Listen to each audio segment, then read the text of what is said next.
Hi there, welcome to this episode of the Event Manager Podcast by Skift Meetings, the podcast for curious event professionals embracing the future of business events. My name is Miguel Neves and I'm the Editor-in-Chief of Skift Meetings. And in this episode, I have the pleasure of speaking with Andrew Fleming-Brown, the Managing Director of SWG3. Our conversation revolves around community and sustainability, and in particular the work that Andrew and his partners and his team are doing at SWG3, an iconic independent venue in Glasgow, Scotland. We talk about how the whole venue and project was community built from the start, and how they balance a for-profit venue hire and culturally led projects. We talk about how the area was developed into a vibrant quarter with a clear environmental policy.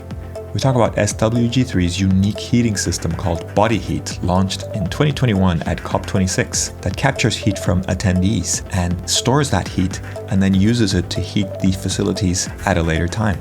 We talk about the ambitions for SWG3 becoming a circular campus, and we talk about the constant need to reimagine how to use the space and how to engage with the local community.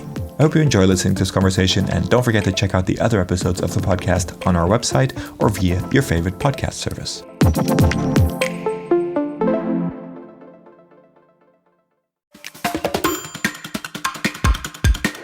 Hello, everybody. Delighted to have you join us today on the podcast. Today, with me, I have Andrew Fleming-Brown, the Managing Director of SWG3.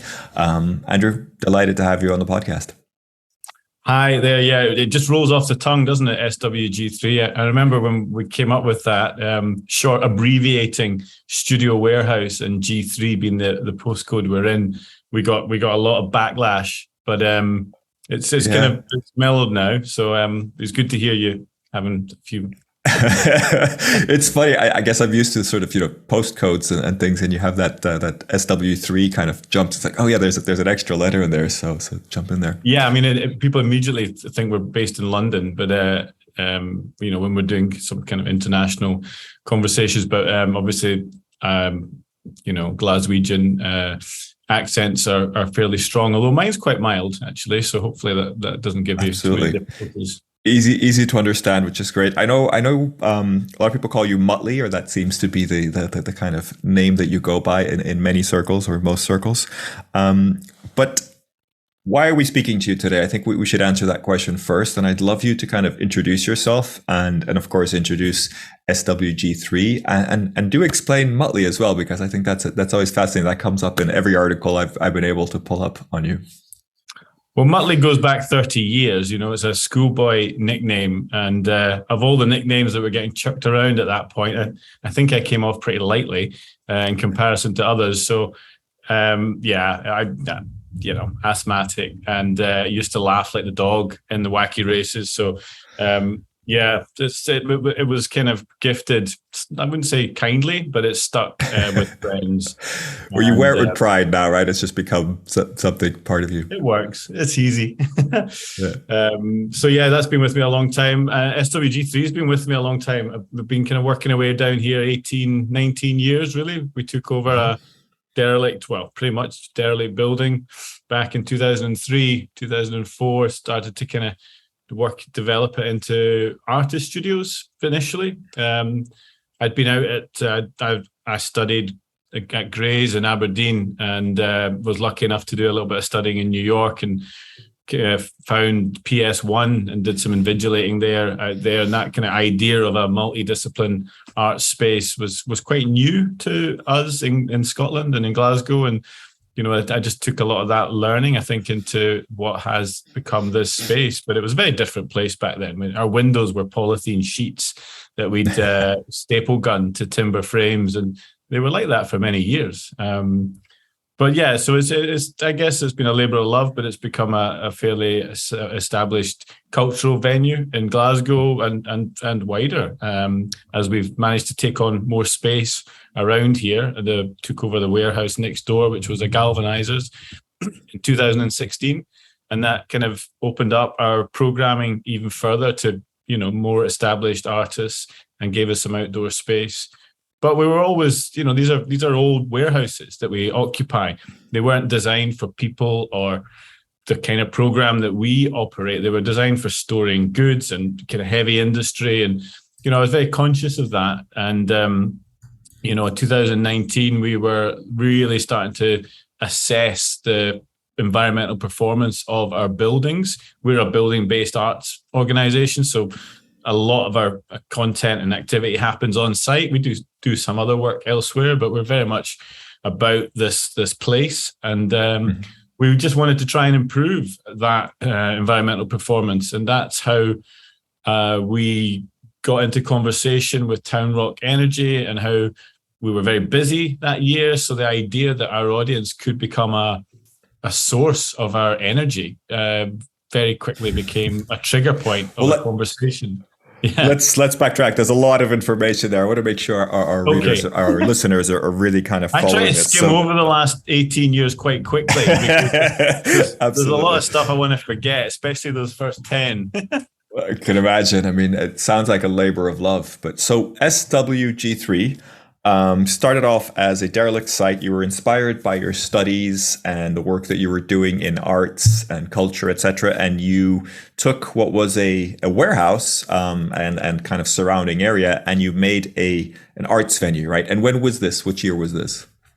So we took on the building, and I took a lease on the building in 2003. 2004. Tell me about that conversation with when you took the lease. Was that are you serious? You're going to build a club here, really?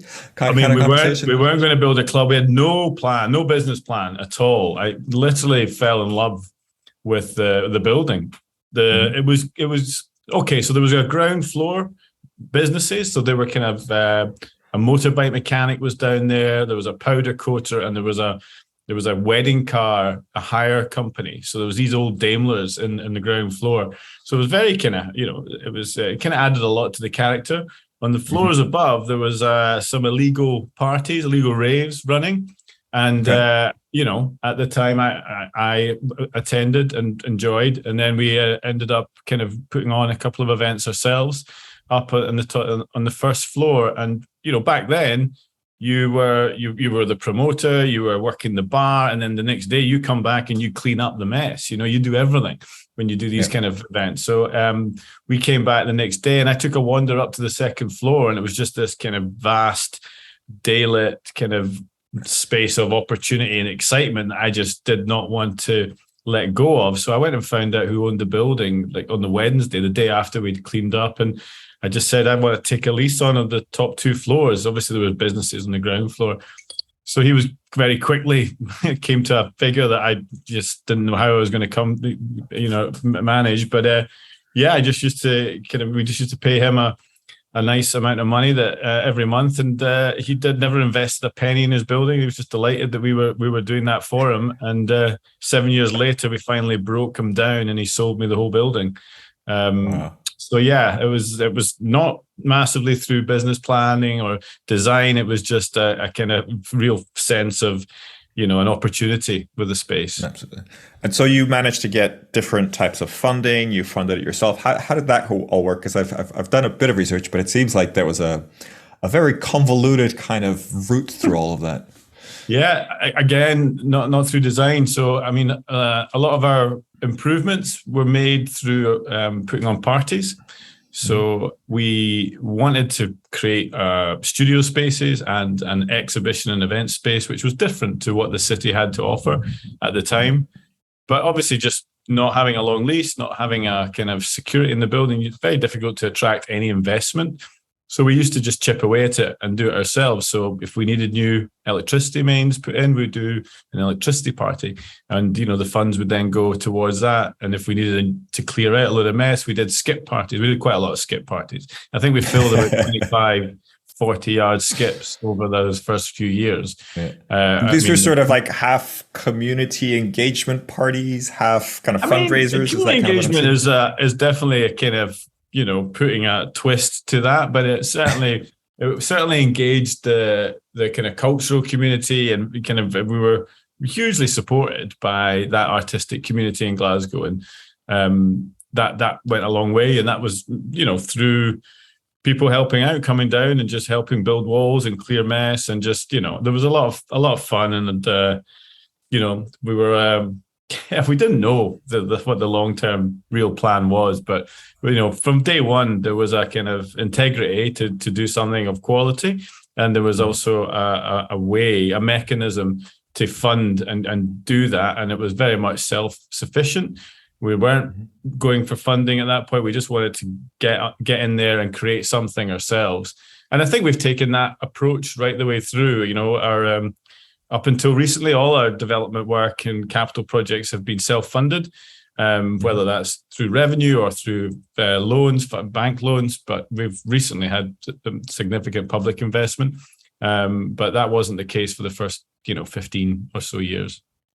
Okay, and so it sounds like a really interesting project. Like I said, it doesn't have a kind of big plan to start off with, but what does it look like today? The kind of events that you're running. I know you have multiple spaces within one site. Could you just give us a sort of like overview, like how many people actually end up going to events there in a whole year, and kind of the different spaces that are being used in different ways? Yeah, so we're basically two large warehouses connected together with 4 venue spaces across the two, all indoors. The smallest being the Poetry Club, which is 130 capacity. Then we have a 500 capacity, which was the first venue we did back in 2011, was also the home to those illegal raves back many, many years ago. And then more recently, we put a 1,000 capacity venue on the ground floor of that same warehouse. And then in 2016, when we bought the galvanizers, we developed a 1,300 capacity venue. Now, these all operate individually, or you can kind of, work a multi-room festival type event, which gives us lots of unique programming opportunities, and also gives music promoters the chance for, if bands are selling well, to move them up a room, or if ticket sales are not going as planned, then they can move down to a smaller room within the venue, so not having to remarket, which is quite attractive. So that's our events offer. We also, from day one, we've built up an artistic community, so there's always been workspace here, predominantly artist studios, and more recently design studio space and retail space. So there's about 120 people that work through the building as residents, and we have a staff of around about 100, sometimes a little less, sometimes a little more during the busy period. So there's about 200 people all kind of based out of the buildings. I should say the buildings also include a number of railway arches that lead up to our warehouses, which we started to take on about 15 years ago, as we always wanted to expand that creative community out of the warehouse and into the street. It's fascinating. So is there a particular flavor to an event there, or are you open to absolutely any type of event? I mean, can you give us a range of the types of events that you've seen happen there? Yeah, I mean, in terms of our program, we only promote or book 25% of the content. 75% comes from other promoters, and there's certain artists we would not put on for cultural reasons, that maybe there's something that we're not comfortable with that they have said or stand for, but predominantly it would be to regard to an audience that they might attract that maybe is something we don't want to promote. But ultimately we're a venue available for hire, so there's a lot of the music events that come in that wouldn't be what we promote, but they come in, there's a demand for it, and if it doesn't happen here, it would happen in another venue in the city. So as a result, we've got a very wide-ranging program. I think the stuff that we put on has a particular aesthetic and sound, and that's built up over time. But because it's not just music, there's a kind of arts program as well, which opens up to a much wider audience. And then there's some kind of what could only be described as entertainment events that maybe aren't sort of cultural necessarily, but attract audiences. We're quite a big venue, so it's important that we're a busy venue. Roughly 4,000 to 5,000 people a week come through the venue. Getting back up to the sort of 2019 numbers where we're just over 250,000 through the year. That's just event attendees. Obviously, there's other visitors to the venue as well. So yeah, we're kind of moving towards those numbers again, which is good to see. Yeah, it's good to see. But in terms of the when you hire out the venue, are we talking anything from kind of business conferences to crazy parties? Like, what's the range of kind of rentals that you do? Sure. Yeah, I mean, we do a lot of, we've got quite a big kind of corporate client base now, something we started to really focus on about 6 or 7 years ago. The kind of club stuff is very Friday, Saturday heavy. Live music can happen any night of the week, and it inevitably does. I think we've got gigs on every night this week. We've got 2 on tonight, 2 on tomorrow. But our clients are, we had the New York Times here during COP26, which was, a great event, or a series of events that they programmed. And that kind of brought that end of delivery up a notch, which was really good for us as a business and a team to kind of, up our game a wee bit, especially coming out of the last 2 years that we'd had to deliver that. That program was fantastic. But we do quite a lot of product launches, corporate dinners as well. We just did a corporate graffiti day last week, which is something that we've started to do quite a bit. We've got quite a big street arts program. So yeah, the range is huge, and I think that's what makes it interesting for our staff and our team here. At least I hope it makes it interesting. That it's different every week, and the way we configure the rooms is different as well. So we've always got quite a busy crew team, building stages, breaking them down, building new things, rigging points, and all the rest of it. So it's a very dynamic space, and I think that's why people like to take it on. You can do your own thing with it. We invest in the kind of infrastructure and try and get the basics right, and then let people bring the pixie dust, as you say, and make the magic. So we've got our own team that can do that as well. But it's nice seeing how other people want to interpret the spaces. Absolutely, I think that's really interesting to see the different use of space. But do you think people come there for a particular kind of look? As in, I guess the warehouse look or whatever, or is there more to it? Is it part of the community side? What's the magic dust that you're able to lend to these corporate events, if you will? Yeah, I mean, I think the warehouse venue is definitely a selling point. We don't have any other warehouse venues in the city. There's a number of them elsewhere in the UK, especially London and kind of Manchester, Liverpool, and that's quite a common thing. But as much as it's a warehouse, we want to bring a real level of kind of comfort and quality to that warehouse, and it feels almost like you're walking into a museum now, as opposed to an old warehouse at the end of a street, which it did up until very recently. We just did quite a big piece of work, which was about kind of opening up the front of the building and just making it feel much more inviting to customers, especially during the day, as we try and really drive the daytime economy down here. Not taking anything away from our nighttime business, which is obviously, very successful and a big part of our public program. But we're trying to position SWG3 as a cultural destination for visitors to the city, but also very much for locals to Glasgow. And so I'm interested in understanding also the area around SWG3. I mean, it sounds like it went from being relatively derelict or relatively, not very inviting to somewhere that actually people go during the day, as you just said. Could you just take us through that and the role of the community around you in kind of doing that? Yeah, no, it's a really good point. We've very much grown up in this location as the area around us has massively developed and matured.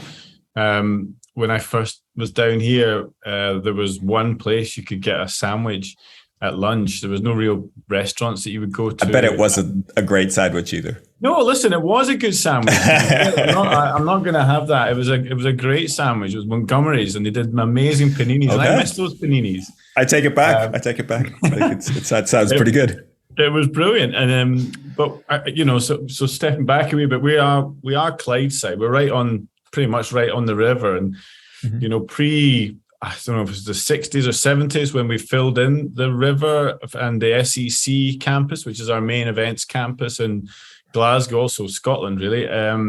It was built on that land. So the river used to come pretty much to our door, just the other side of the railway track. and that's obviously why these buildings, these warehouses were put up here, was to service the river and the shipping industry that was booming way back. But we were at the end of a dead end street, and it did, taxi drivers used to be kind of like, I don't know if I want to go down here. They didn't even know this street existed 15 years ago. But as Finniston, which is the area at the top of the street, has really blossomed into this kind of restaurant district of great bars, great restaurants, all independent. I don't think this was a planning decision from Glasgow City Council. This was like one or two really good operators moving in, doing a good thing and attracting other good operators. And, before you know it, you've got this really kind of vibrant little quarter of the city, which has just emerged in the last 15 years. And then the Hydro opened, which was the new facility that the Scottish Events Campus built, which has become one of the busiest venues in the world, if not the busiest.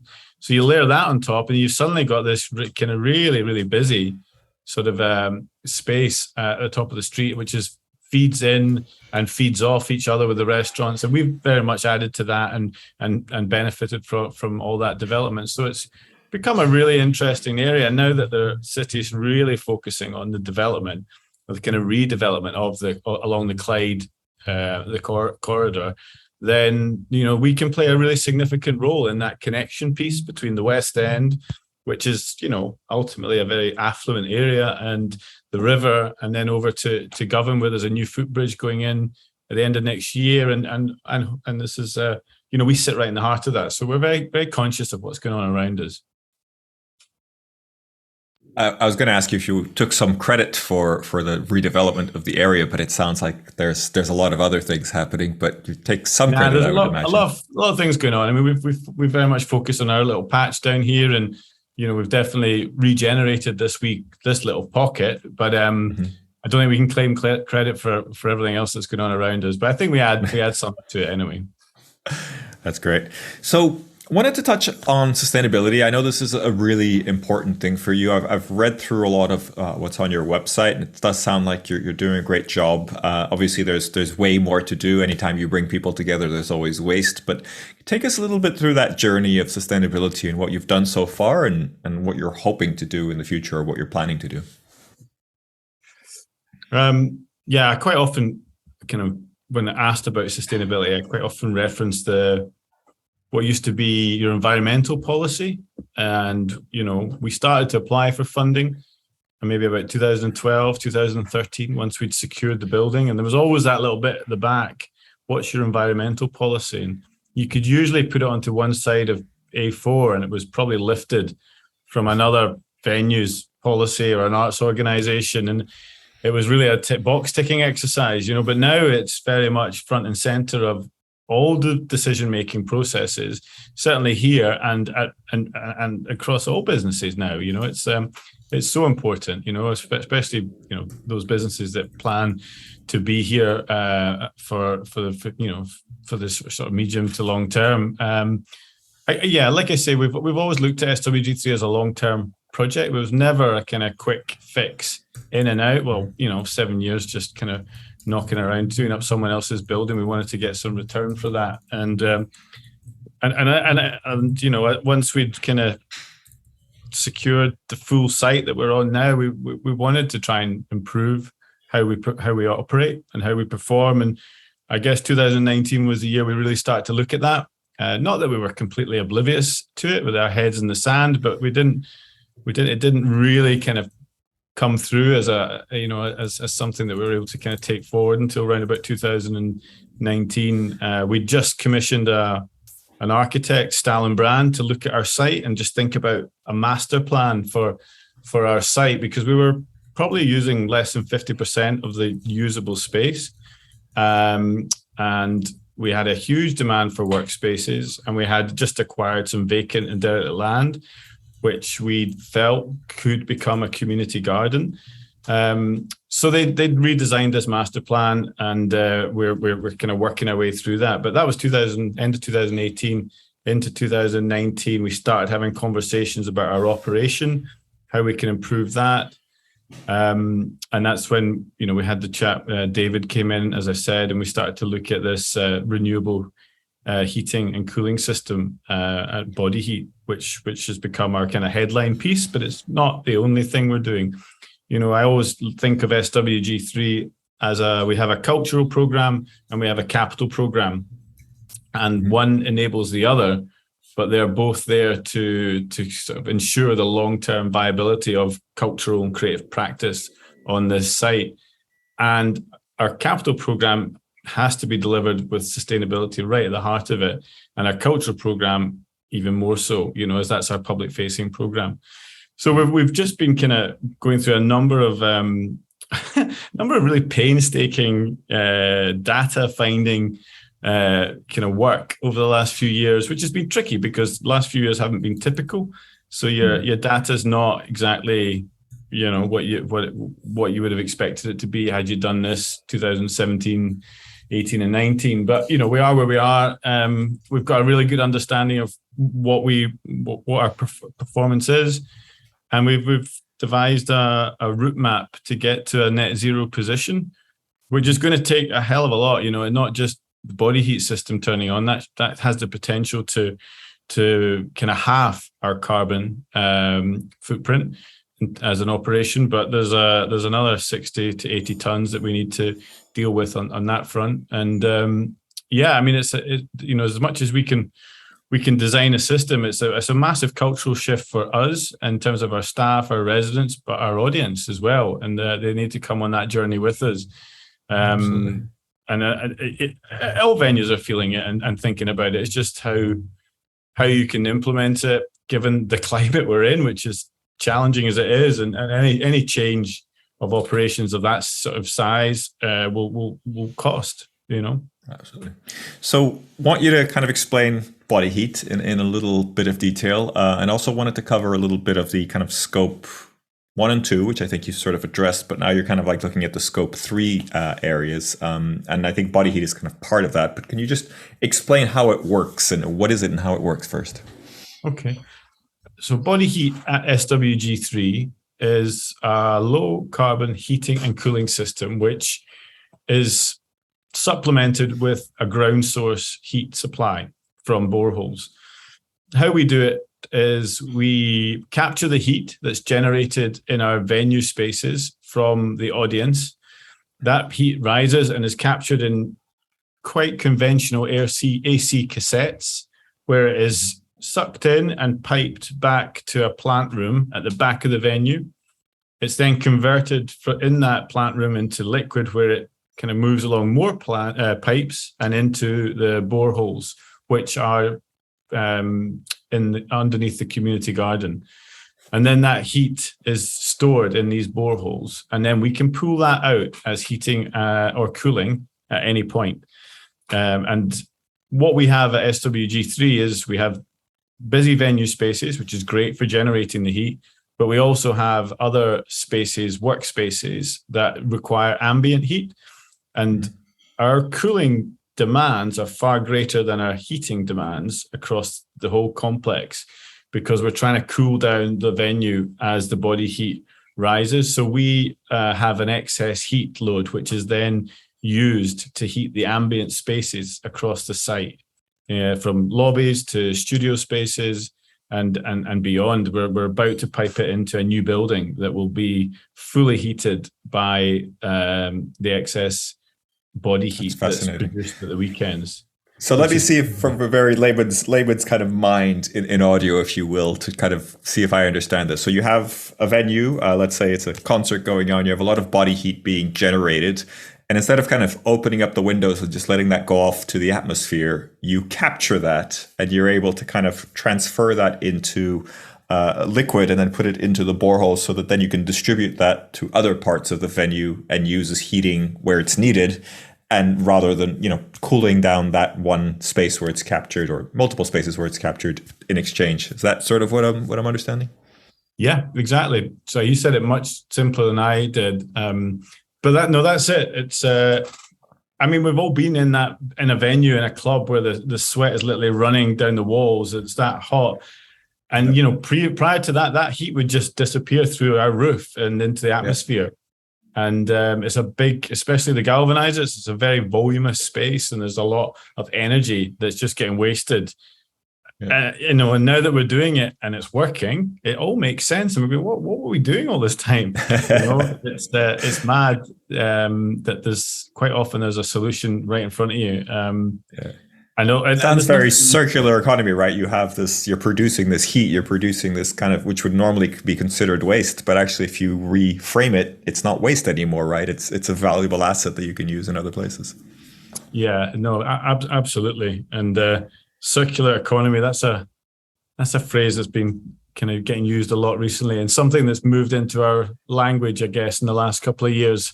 As we started this sustainability journey, we started to talk about SWG3 becoming a circular campus and trying to understand what that means for us, and how that ties into, like I said, the capital program and the cultural program. And a lot of it's just about communication and a complete awareness of what everyone's doing on site and how you can repurpose and reuse and rethink the way you do things. And tying all that together is it's so much more of a job than you actually think. But we're very much thinking about the circular economy here, and that's our part of our kind of narrative as we move into next year.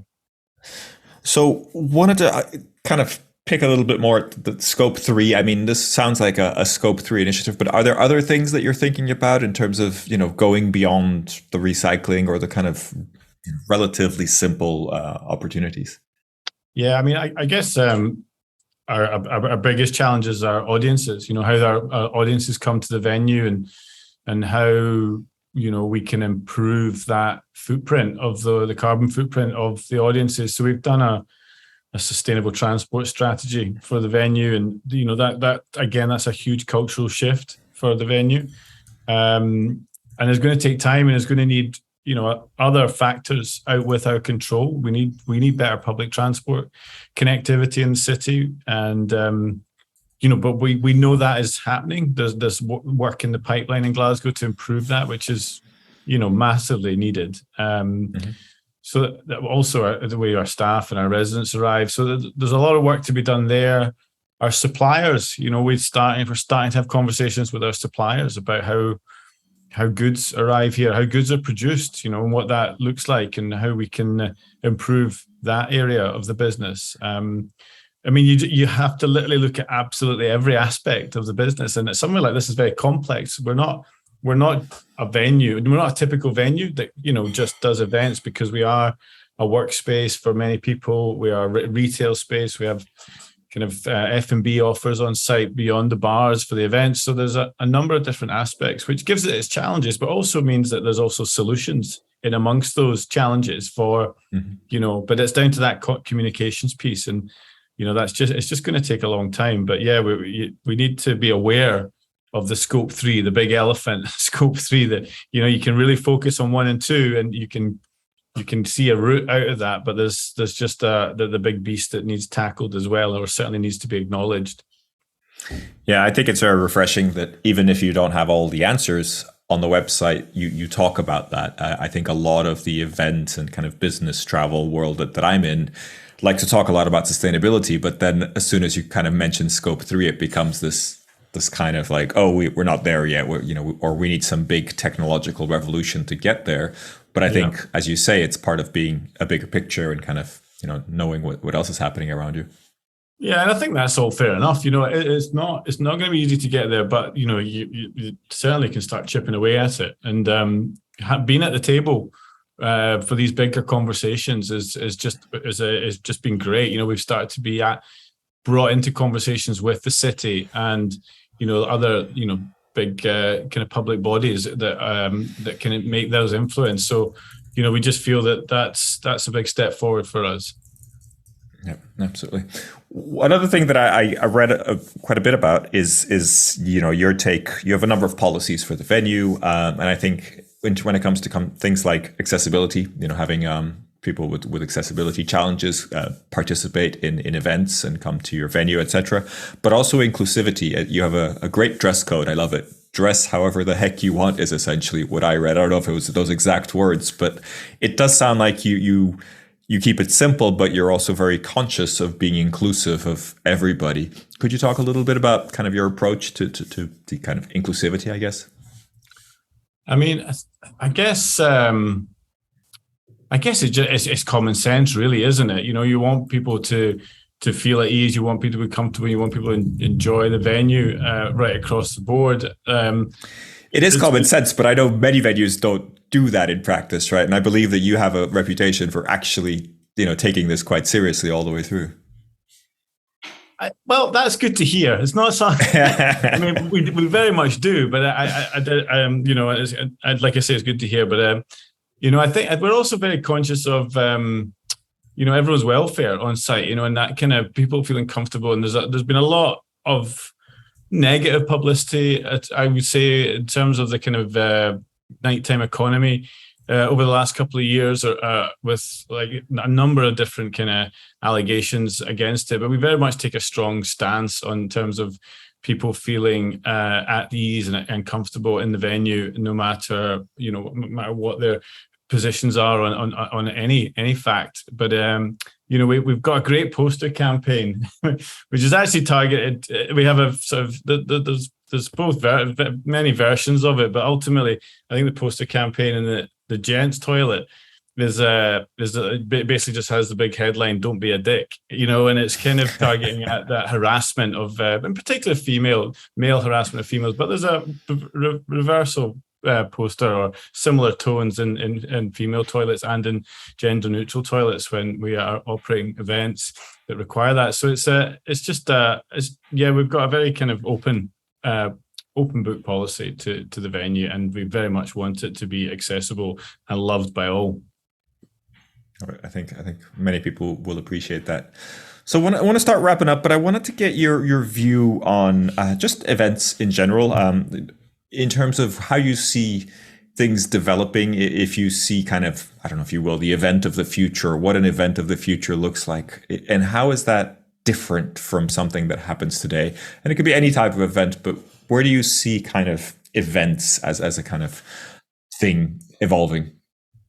I mean, I'm just glad events haven't moved into the kind of the threat of the hybrid event or the kind of online event that we were all getting faced with in the middle of 2020, when everyone was going, you need to repurpose your venue pretty much as a TV studio because everything's going to be, and there was a lot of messaging going like that. But live is back, and live is the best event experience and always will be. So I don't think that's ever going to change. I think the operations are getting slicker. Ticketing and your kind of your serve and everything's getting slicker. But events, I mean, I'd like to think that they do not change massively in terms of what they look and feel like, because ultimately it's a feeling, isn't it? It's an emotion, and that live experience cannot be experienced digitally or through anyone else's kind of prism apart from your own. So I'm hoping that doesn't shift a lot, but I think the way that we deliver events in terms of like that kind of accreditation and that kind of process of buying, and as long as things don't get too overloaded with marketing and advertising and kind of too much of that, then ultimately it's so important that people get to experience live events in all their formats. So but they're becoming, I guess things are becoming a little bit more niche, and people are not necessarily going to the same venue week in, week out. When I was in my 20s, I would probably go to the same club every Friday night to listen to the same kind of music because I loved that kind of music. And then things would change a little bit over time, and you would maybe go to a different space and you would stick to that. People move around a lot more. They maybe go to 2 or 3 different events a night sometimes, and they don't necessarily go to the same venue week in, week out, or month in, month out. So, as a venue, you need to be really, really dynamic, and you need to be kind of aware of that and not expect the same audience to be returning as much as you want them to. They're not going to. So you just need to be kind of constantly reimagining how you can use your space. And, we've got a very creative team here that do that. But I think that's going to be the challenge moving forward, is to constantly kind of pulling and kind of making that venue space attractive to new and different audiences who always are seeking out a new experience. So how do you make that new experience in the same venue? That's the challenge for us. I think that makes a lot of sense. And I like what you said there about re-engaging audiences and just keeping the space very fresh, I guess, for them, and kind of having new things for them. I think that makes a lot of sense. Andrew, been a pleasure having a chat with you. I think it's been really interesting to understand the whole history of SWG3 and how it's all come together and what it's become. So really fascinating. Thank you for sharing that with us.